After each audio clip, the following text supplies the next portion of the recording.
Welcome to the Geoeconomics Podcast. I'm your host, Aleksa Burmazovic, and today I'll be speaking with Kurtis Lockhart. Kurtis is the head of research for the Charter Cities Institute, which is one of the more influential think tanks in the special economic zone and charter cities space. Now, what the difference is between charter cities and special economic zones is something that we'll go into, and then further, which types of business models are going to function for either of the two in the coming decades. It's a really high-grade conversation. I strongly recommend you listen to it. Without further ado, here's Kurtis. And here I am with Kurtis Lockhart. Kurtis, how are you doing today? I'm doing well, Aleksa. Thanks for having me on. Pleasure to have you. So CCI is one of those organizations in this special economic zones and special jurisdiction space. The Adrianople Group is just very excited whenever something comes out of you guys. I was wondering what's been going on your end and what's the latest thing that you've been cooking up? Yeah, so a few things come to mind.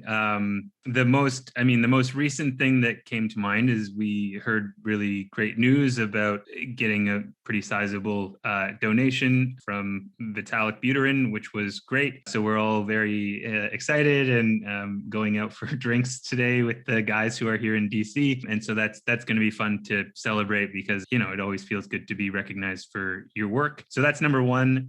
Number two is we've expanded I would say fairly aggressively, especially in the last year. At the beginning of 2020, we were 3 people. We were myself, Mark, Lutter, who's the executive director, and Jeff, who's a researcher. And we're now 10 people, and we're adding 2 or 3 more. And then we'll be scaling up even more thereafter with this new infusion of funds. So that's growth from a staff perspective. And then the other exciting things are always the content that my research team is working on and putting out. The biggest flagship project we're going to be publishing, any day here. And that's, I guess, what we're going to be talking about most on the podcast today, but that's the governance handbook. So that's a handbook that lays out the kind of step-by-step guide to starting a legal system from scratch. And the whole purpose behind the handbook is that, new city developments, as probably a lot of your listeners know, they are happening. They are being built right now. There are around 200 new city developments in construction around the globe. And so this thing is happening, and there are,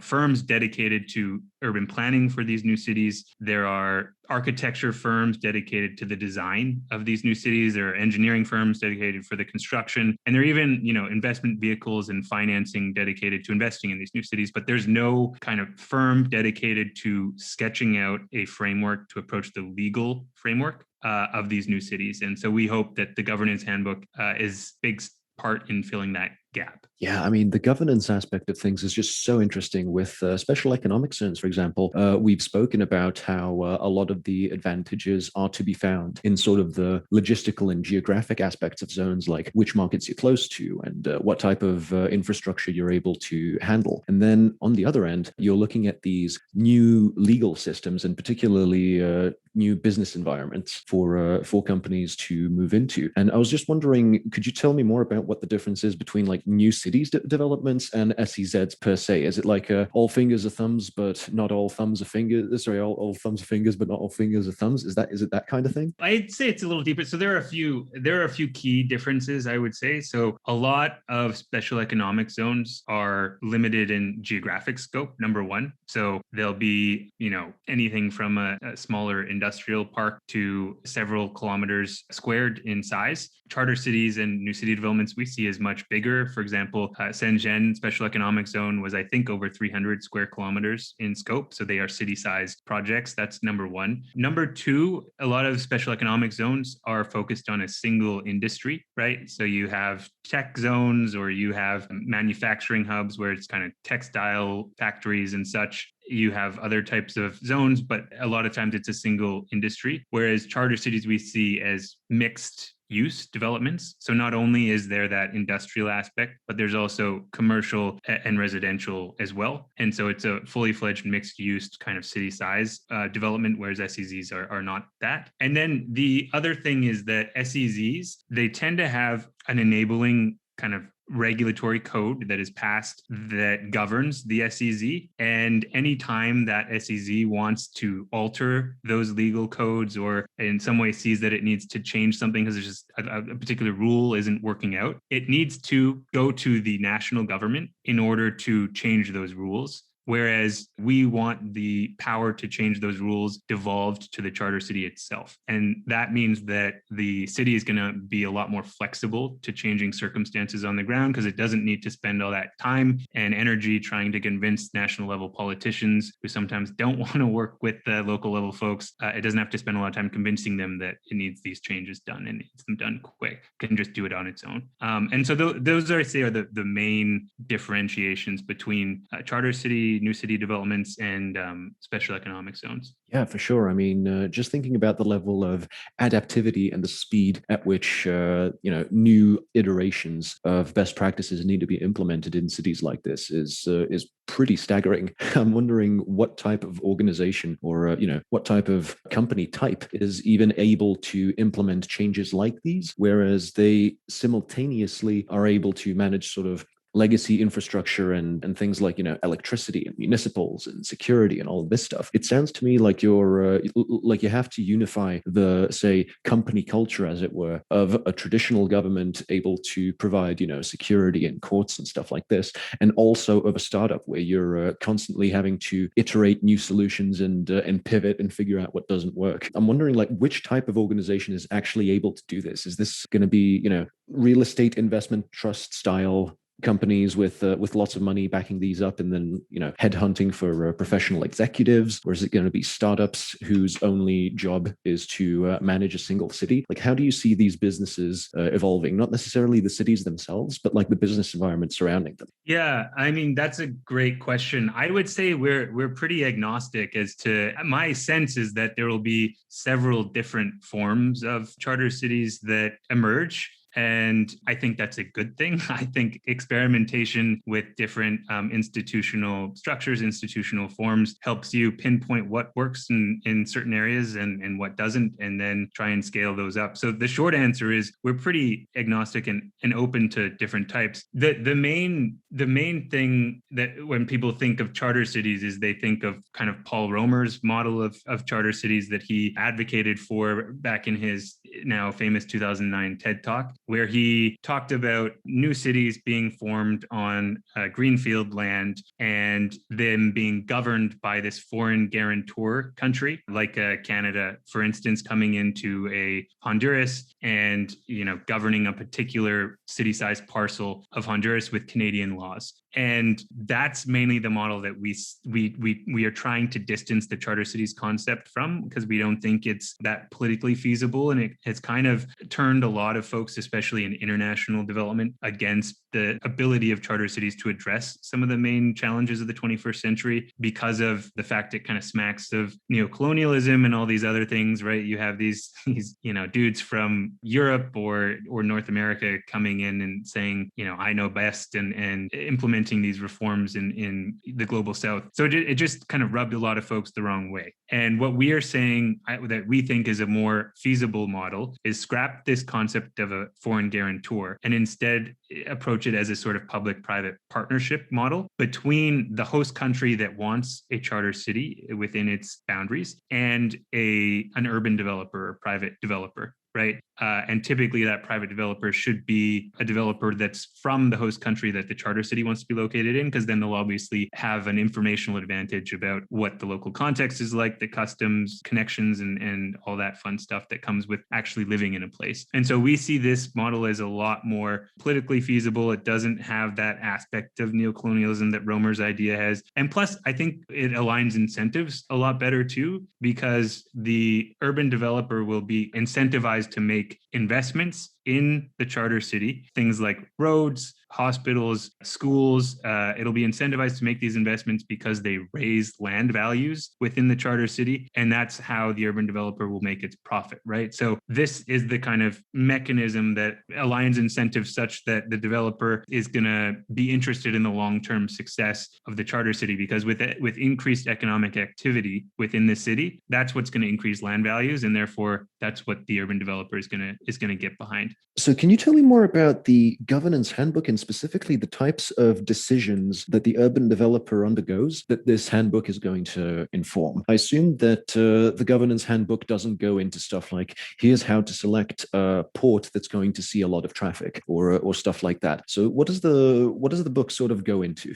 Yeah, I mean, at a high level, the book covers 16 different regulatory domains, right? Everything from taxes to labor law to hiring and managing city officials, to environment, to energy. So 16 different regulatory domains that we see as the most essential pieces to forming a sort of thriving city. And a point to make is like there are kind of three main actors in the formation of a charter city. One, right, is the host country government. One is the private city developer. And then the other is the city administration. And some people are going to conflate the private developer, the urban developer, and the city administration. We feel as though that city administration can take several different forms, right? And that's going to depend on the original negotiations between those first two actors, the host country and the private developer. But we see the city administration at the beginning as being mainly driven by the private developer, because at the beginning, right, these sites are going to be located on greenfield land. There's going to really be anyone. You need the private developer to be incentivized to put up the capital needed at the beginning of a new city project, which runs into the hundreds of millions, if not billions of dollars, depending on the size of the project. So they need to be assured that they have a very high level of control, especially at the beginning. And what's more is at the beginning, folks like new residents to this charter city, they voluntarily opt in to moving to this city, right? If it's founded on greenfield land, then you have people who are making a voluntary choice to come to this city. So there's an element of choice. That means like there's an element of kind of democratic control as well. It's when you zoom out and you talk about the children of those original cohort of residents who don't necessarily have that, it hadn't made a choice of voluntarily coming to the city. They're just born there, right? So it's at, year 25, 30 when we need to start thinking about, all right, how do we transition from a lot of developer control of the city administration to more voice for new residents coming into the city. And there's several models that you can think of to make that transition. Obviously, this hasn't really been done before, so this is one of the new things that we're constantly thinking of. But one model is sort of an HOA model, right? Where I think the ratio is the developer has one seat on the HOA for every 3 unoccupied properties. And then another model is that Hong Kong. So the council in Hong Kong is made up of, large proportion of the Hong Kong council is made up of folks who are elected by the Hong Kong population. Another large proportion of the council is made up of people appointed by different business interests in Hong Kong. And so there's this kind of split of the council, the kind of legal authority of Hong Kong between the business interests and the residents of the people. Now, obviously, Hong Kong has had other troubles that it's had to contend with in the last year with the new security law. But from just an institutional structuring of this city administration, that's the main thing we've been thinking of is, yeah, the developer needs a lot of control at the beginning, but then how do you kind of transition to allow for the voice of the residents to be incorporated into decision making?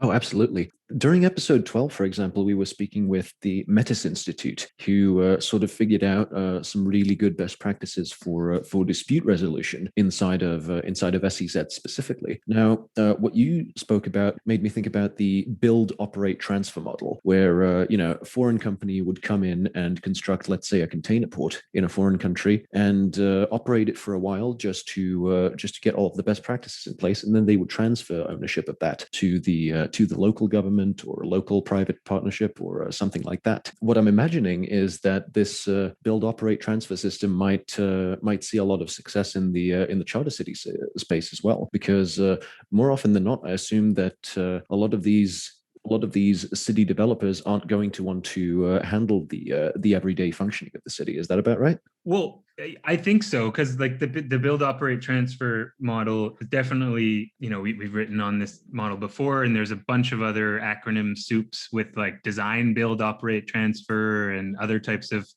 bots. But essentially, is what a build, operate, transfer is a public-private partnership, right? There's just different functions that are involved in different types of, whether it's build, operate, transfer, or design, build, operate, transfer, or just operate and transfer. You can kind of mix and match depending on the appetite of the private developer. But what all of these PPPs have in common is a certain set of advantages over public provision. And it's these advantages that make us kind of more bullish and want to recommend this PPP model over Romer's kind of foreign guarantor model for charter cities. So just to, I guess, go over some of those advantages that we see from the PPP model. One is just the private entity has dedicated management, right? These folks, these urban developers, this is what they specialize in.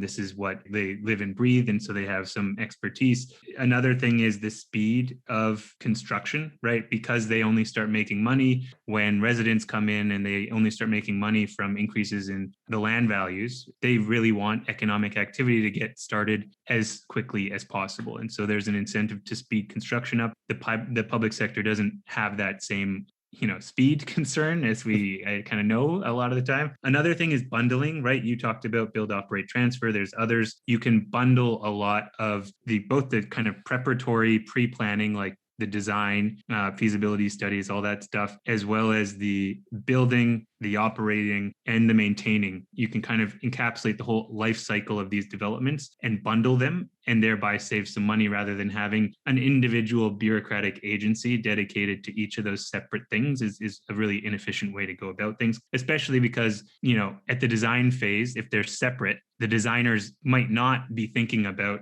the implications for their decisions on, maintenance, which is 10, 15, 20 years down the line, when really those should be taken into account, because you should take in the full life cycle costs of the project into account, right? And you want to minimize those costs.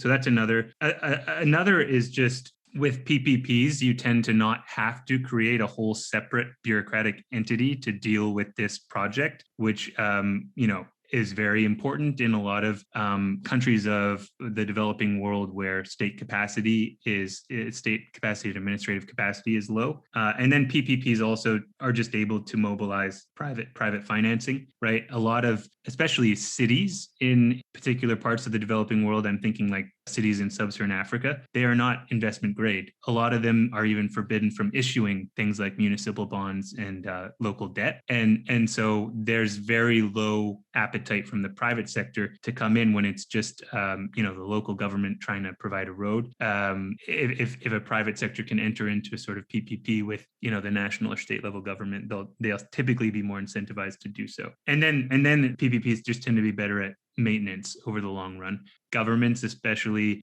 are bad at maintenance, just because politicians like to build new projects. It's a lot less sexy, maintaining and revamping an old project. Those are just some of the advantages of the PPP model, or as you alluded to, the build, operate, transfer model over public provision. Absolutely. And with the PPP model, there are certain advantages. Obviously, there's trade-offs in everything. But I was wondering if you could go more into what do you see as sort of the pros and cons of a purely private charter city, and if something like that is even possible to create, theoretically. Yeah. So on the purely private cities, I'm a little less bullish on that, just because the world's land is sort of divvied up and within the territory of particular governments. And, they're not typically stoked to cordon off parts of their territory and give it to corporations. I mean, a lot of this happened with chartered companies when the Netherlands, like the Dutch East India Company, or Hudson Bay Company, Bay Company in Canada, and various other British entities that did this. Besides, again, that those companies have neo-colonial sort of implications that we want to try and avoid as much as possible. And so basically is what I'm trying to say is these cities are going to exist in a context, and that context involves a host government, whether we want to admit it or not. Again, we are open to many different forms arising, but we'll see most of them being partnerships between some sort of public entity, whether it's a local, state, or national government, and an urban developer. I don't really see how, unless you're doing the sort of seasteading thing on international waters, I don't see how some sort of government isn't going to be involved in these processes. Yeah, I'll be quite honest. I'm not bullish on privately developed charter cities, and particularly not seasteading. There's a little international law that you can go into regarding seasteading. Particularly, it's essentially if you're flying the flag of a given country, then you're beholden to their laws. If you're flying a flag that's not internationally recognized, then you're officially a pirate, and any craft has universal jurisdiction to sink you or otherwise arrest you.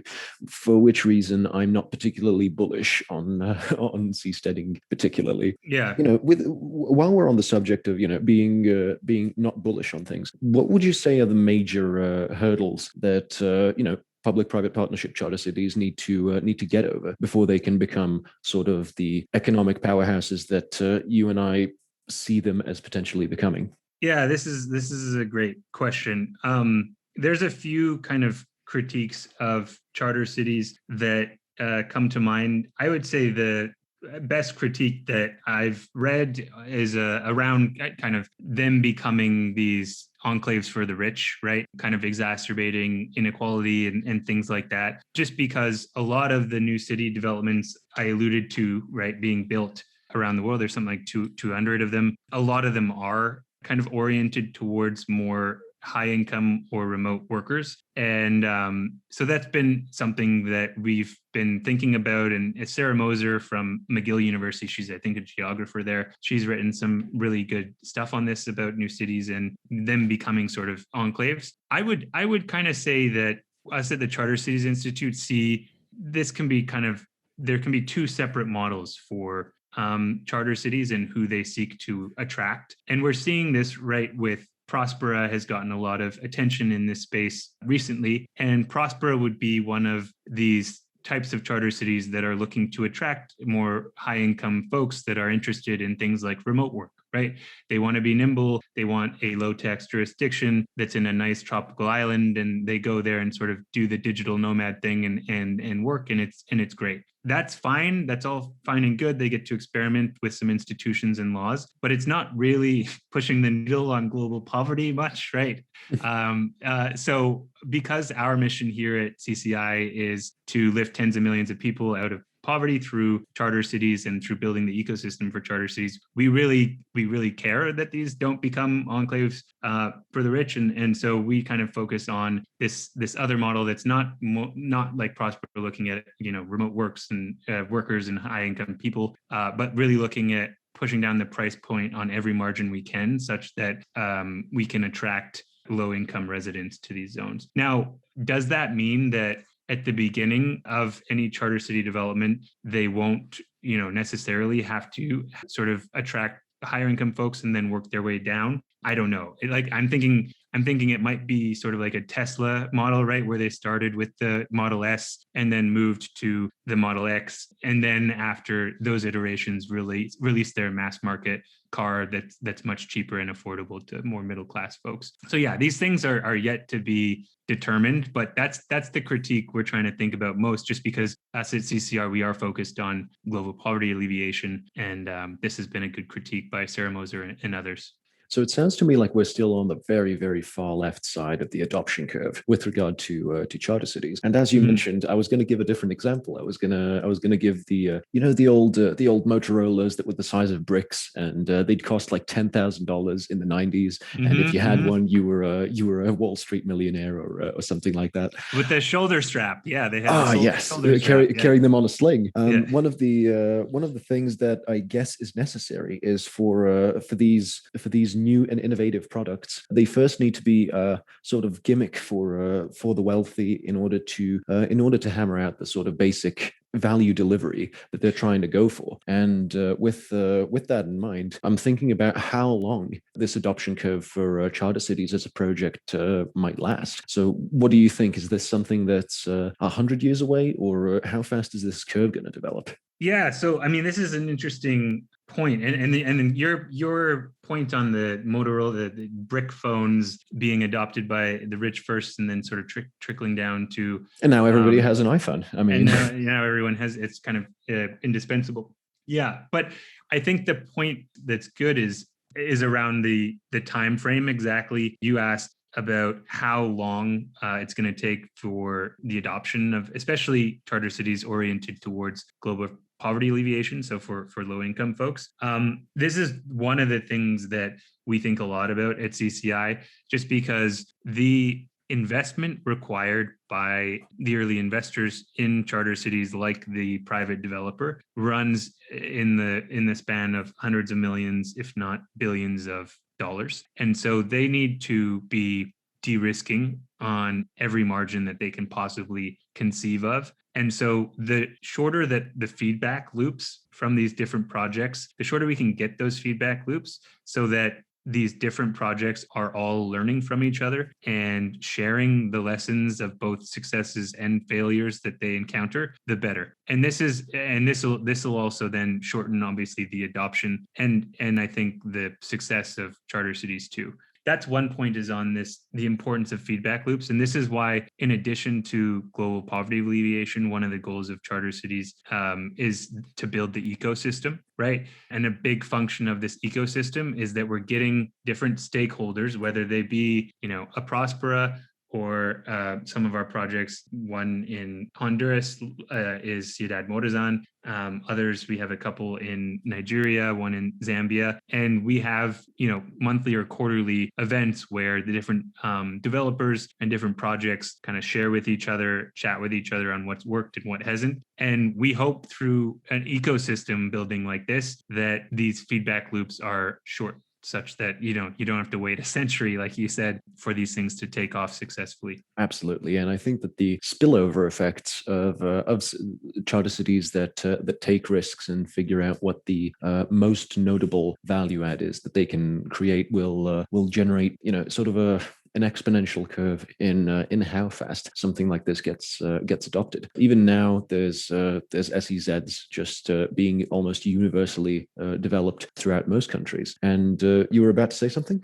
Yeah, well, one of the other point on the kind of, you mentioned this adoption curve in charter cities being on the far left of it, and I'd agree. It's early days.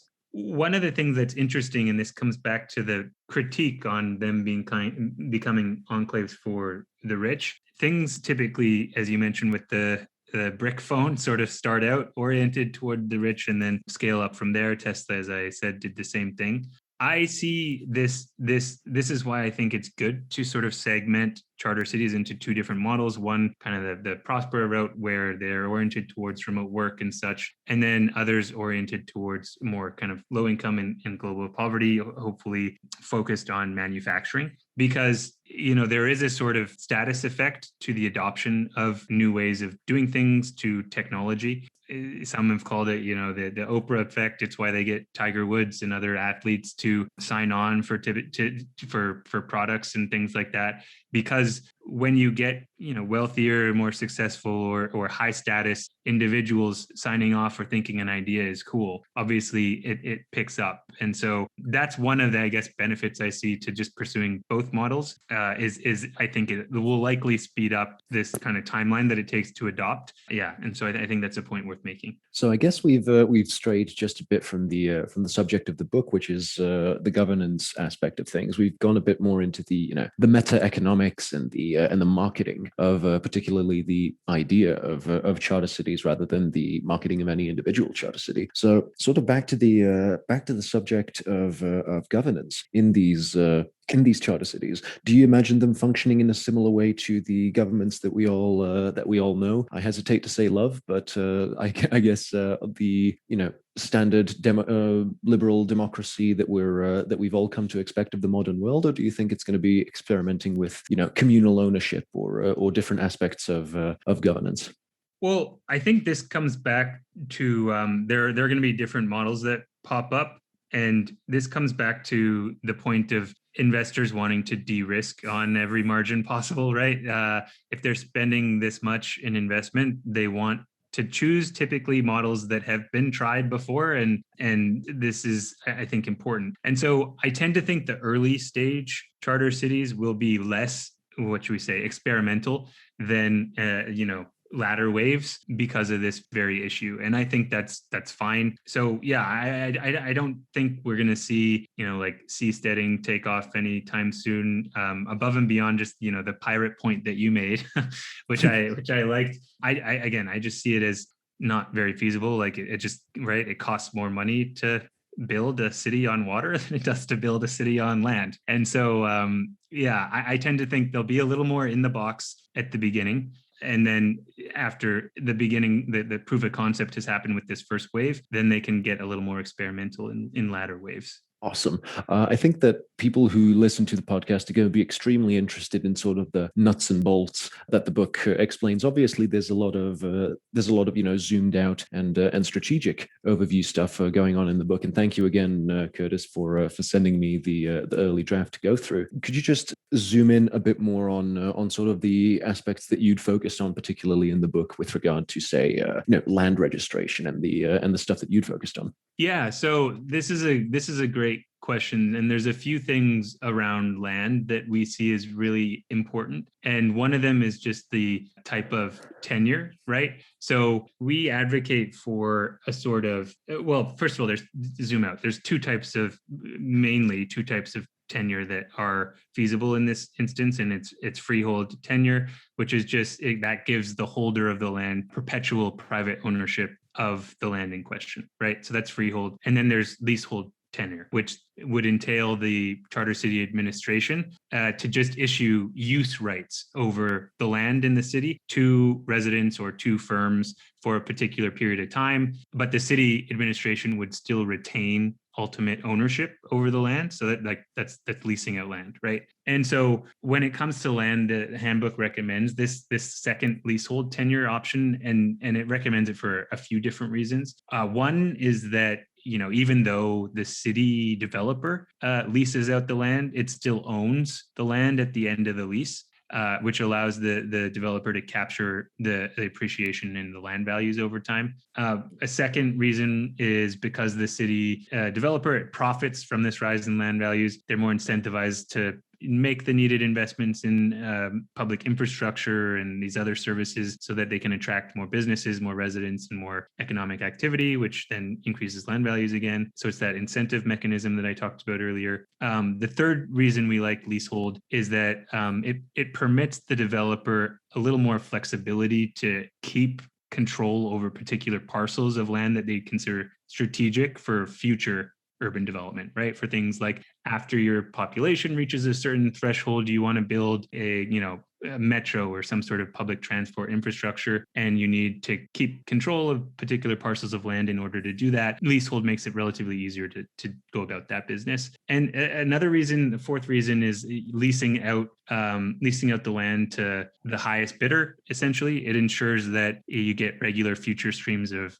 revenue via these lease payments, and this goes to the charter city developer. And so those kind of regular future streams of revenue can actually allow the developer to then go access international capital markets, right? Because if land values are increasing, these lease payments will increase. They're made at regular intervals, and so you can project those out into the future and go and with those future streams of rising revenue, get loans and issue debt on international capital markets. So these are just several of the reasons why, when it comes to land, we focus on leasehold. I guess I'll pause there. Yeah, that's the kind of headline main recommendation from the land registration chapter. So speaking of recommendations and headlines, what would you say is the key message of the book? I mean, it's hard to whittle down any given book into a couple of sentences, but I was hoping you could perhaps give it a shot with the handbook. Yeah, other than the purpose of the handbook, which I already went over, which is to fill this gap in the fact that there's these new cities being developed. They have,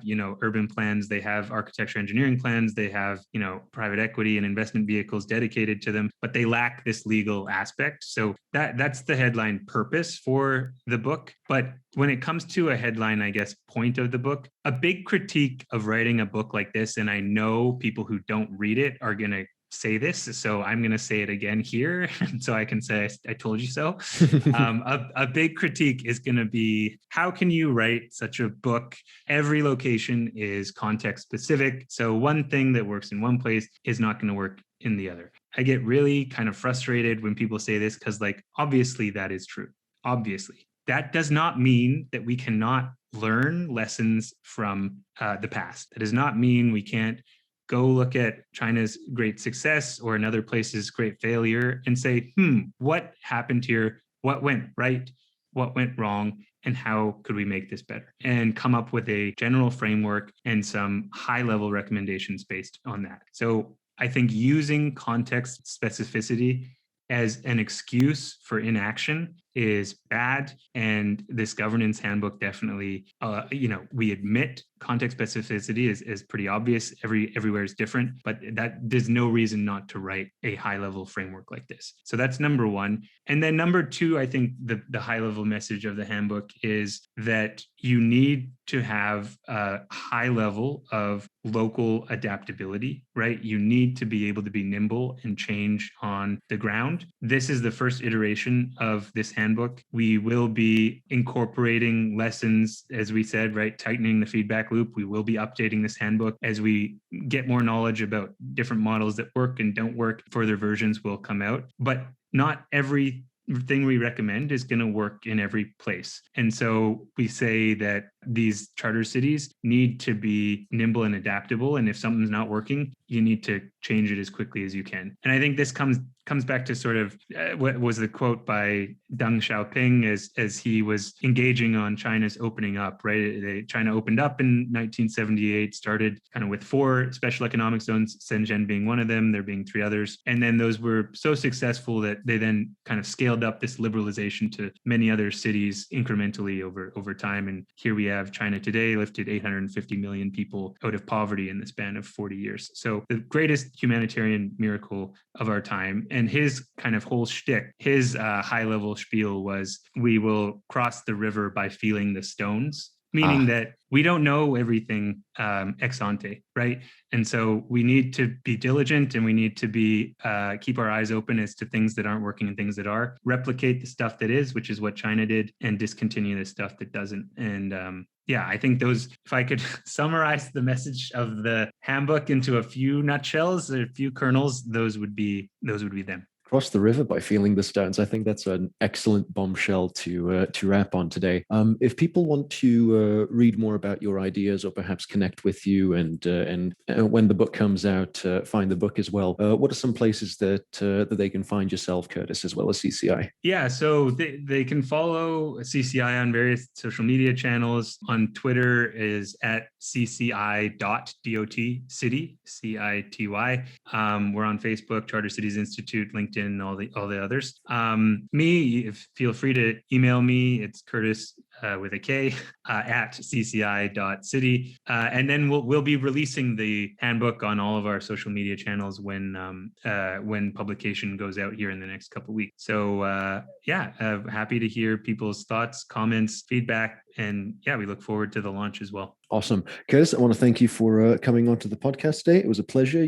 Both yourself as well as anybody else from CCI is welcome onto the podcast anytime. And I hope to speak with you again. Thanks so much, Aleksa. This was great. Appreciate it.